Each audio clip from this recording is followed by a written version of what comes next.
Depuis l'instant même de sa naissance, l'humanité n'a cessé de lutter avec acharnement pour remodeler le monde selon ses propres besoins. Parfois, ces tentatives aboutissent, et parfois, elles échouent. Notre histoire a toujours progressé à travers une succession d'essais et d'erreurs. L'une des erreurs irréversibles est sans doute la découverte trop précoce de la fission nucléaire, qui a donné naissance à la bombe atomique et a fait peser sur l'humanité le risque de son propre anéantissement. Malgré cela, les hommes ont immédiatement cherché à détourner cette réaction de fission pour en faire une source d'énergie permettant de survivre. Et ils y sont effectivement parvenus. Tandis que les missiles équipés d'ogives nucléaires s'accumulaient, des centaines de centrales nucléaires ont été construites pour produire une électricité plus propre et moins coûteuse que celle issue des combustibles fossiles. Malheureusement, le combustible lui-même utilisé dans les centrales, l'uranium, comporte de grands dangers. Les déchets des centrales nucléaires commerciales contiennent en effet du plutonium-239, qui peut être détourné pour fabriquer des armes nucléaires. C'est pourquoi les scientifiques ont commencé à envisager l'utilisation du thorium comme combustible nucléaire. Le thorium est un élément moins coûteux que l'uranium et qui ne laisse pratiquement pas de déchets radioactifs. Une question toute simple se pose alors. Dans ce cas, n'aurait-on pas pu se passer de l'uranium dès le départ ? La réponse est simple. L'uranium-235 est le seul isotope fissile naturel permettant d'entretenir une réaction en chaîne. Le thorium-232 naturel, lui, ne peut pas maintenir une réaction en chaîne telle qu'elle. Bonjour à tous! Pourtant, les scientifiques ont continué de croire qu'il existait une solution à cette impasse. Et ils ont fini par trouver une percée décisive. Depuis que les États-Unis ont proposé le concept de réacteur au thorium dans les années 1950, ce sont désormais les chercheurs chinois qui en sont à l'avant-garde. Bienvenue sur Perdue-Shan. Ça vous semble intéressant ? Alors, commençons.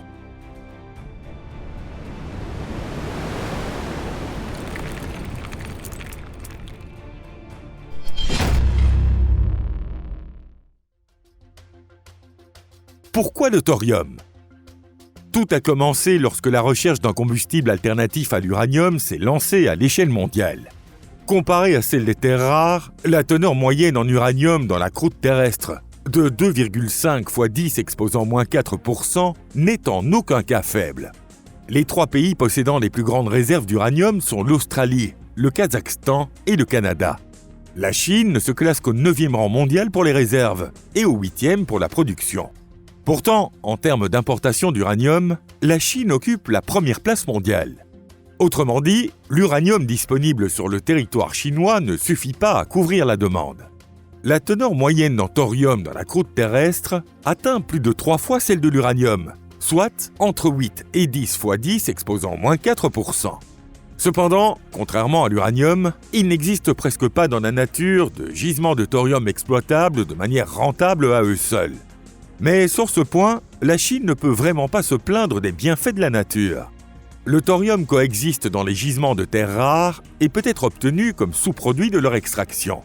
Et justement, dans l'extraction et la production de ces terres rares, les États-Unis dominaient jusqu'aux années 1980, mais la Chine les a depuis largement dépassés pour devenir numéro 1 mondial.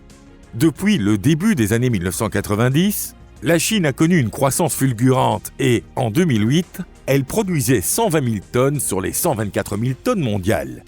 La majeure partie des terres rares chinoises provient de la mosanite du gisement de Bayanobo. La teneur en terres rares dans la monazite peut atteindre jusqu'à 50%. Les placeurs contenant de la monazite constituent une ressource majeure pour l'extraction des terres rares et du thorium. Ces dépôts sableux se forment lorsque, sous l'effet de l'érosion des roches, la monazite, résistante à la destruction et peu soluble dans l'eau, subsiste et s'accumule le long des rivières, des lacs et des zones côtières. Bien sûr, séparer le thorium du minerai extrait n'est pas une tâche simple. Cela nécessite des procédés complexes, comme des méthodes d'extraction chimique ou d'échange d'ions. À l'étape finale, il faut encore séparer le thorium de l'uranium. Pour cela, on crée des conditions dans un solvant organique avec de l'acide nitrique, de sorte que le thorium passe dans la phase aqueuse, tandis que l'uranium reste dans la phase organique. Ainsi, on obtient finalement une poudre métallique de thorium pur. Comment utiliser le thorium dans un réacteur nucléaire ? Le thorium est généralement utilisé comme additif dans les électrodes en tungstène pour le soudage, comme stabilisateur dans les tubes à vide, comme matériau pour les lampes à décharge telles que les lampes à mercure ou germicides, comme guetteur pour améliorer l'émission thermoélectronique, ainsi que comme élément d'alliage dans les alliages légers. Cependant, depuis plus de 60 ans, les scientifiques s'intéressent au thorium comme candidat pour le combustible nucléaire. Alors, pourquoi son utilisation concrète n'a-t-elle pas progressé ? On sait depuis longtemps que le thorium-232, exposé à des neutrons thermiques, peut se transformer en uranium-233, capable d'entretenir une réaction en chaîne. Le concept de réacteur au thorium a été proposé dans les années 1950, et dans les années 1960, un premier réacteur expérimental a été mis en service au laboratoire national d'Oak Ridge aux États-Unis. Ce réacteur fonctionnait avec un combustible composé de thorium et d'uranium. Il a démontré son potentiel pendant 5 ans de fonctionnement, mais a finalement été arrêté faute de rentabilité économique. Quelle est donc la différence fondamentale entre un réacteur à uranium et un réacteur au thorium ? Dans un réacteur à uranium, une grande quantité de déchets radioactifs subsiste sous forme de barres de combustible usées, qui ne se désintègrent pas complètement et ne peuvent plus entretenir de réaction en chaîne. Ces barres de combustible usées doivent être finalement éliminées. Elles nécessitent un stockage de longue durée dans des installations spécialisées. Le plus dangereux de ces déchets est le plutonium radioactif. La fission du thorium produit une quantité extrêmement faible de plutonium. De plus, si le thorium est utilisé à l'état fondu, le problème des déchets est presque entièrement éliminé. Comme il ne produit pratiquement pas de plutonium, il devient impossible de détourner une centrale nucléaire civile en installation de production de plutonium pour armes nucléaires, ce qui constitue un avantage majeur. Dans les réacteurs à uranium, cette double utilisation est toujours une source de préoccupation. La fission du thorium émet des rayonnements gamma intenses, ce qui rend l'extraction du plutonium de qualité militaire extrêmement difficile, car elle nécessiterait un blindage et des procédés de raffinage très coûteux, la rendant en pratique impossible. De plus, contrairement aux réacteurs à uranium, le combustible des réacteurs au thorium n'est pas solide, mais circule à l'état liquide, sous forme de sel fondu. Avec un combustible en sel fondu, même si le système de refroidissement venait à tomber en panne, comme lors de l'accident de Fukushima Daiichi en 2011, aucune explosion d'hydrogène ne se produirait. Lors de cet accident, des explosions d'hydrogène ont libéré de l'iode radioactif et du césium dans l'atmosphère. Cependant, dans le processus industriel des réacteurs au thorium, l'eau n'intervient tout simplement pas. Cela signifie qu'il n'y a ni hydrogène, ni risque d'explosion associé. De plus, les réacteurs au thorium disposent d'un bouchon gelé qui fond en cas de surchauffe, permettant au combustible liquide de s'écouler automatiquement vers un réservoir inférieur, arrêtant ainsi la réaction. Dans ce réservoir, le combustible se refroidit, la réaction en chaîne s'arrête et la catastrophe est évitée. Par ailleurs, l'absence de système de refroidissement à eau permet de concevoir des réacteurs au thorium bien plus compacts que les réacteurs à uranium. Le principe fondamental de l'utilisation du thorium consiste à créer un réacteur à sel fondu, c'est-à-dire un système contenant un sel nucléaire composé de fluorure de lithium, de beryllium, d'uranium-233 et de thorium-232 dissous. En termes très simples, à environ 450 degrés centigrades, le thorium-232 subit une transformation nucléaire et produit de l'uranium-233, qui devient le combustible. Le principal défi réside dans le développement de matériaux capables de résister à ce sel fondu infernal, qui corrode toutes les substances sous haute température et sous rayonnement. Une percée chinoise ? Ainsi, aujourd'hui, l'intérêt pour l'introduction de réacteurs au thorium à combustible liquide ne cesse de croître au sein de la communauté scientifique. Par rapport aux réacteurs à uranium, ils présentent des avantages évidents, notamment un risque d'accident plus faible et une gestion des déchets radioactifs simplifiée. Néanmoins, aucun réacteur au thorium capable de fonctionner sur le long terme n'avait encore été mis en service de manière opérationnelle. La majorité des 15 réacteurs construits aux États-Unis, en Inde, au Canada et en Allemagne, entre autres, ont été arrêtés pour des raisons techniques ou économiques. En Chine, c'est l'Institut de physique appliquée de Shanghai, SINAP, qui est chargé de la recherche sur l'énergie au thorium. Comme vous le savez, les deux pays en tête dans la construction de centrales nucléaires sont actuellement la Chine et les États-Unis.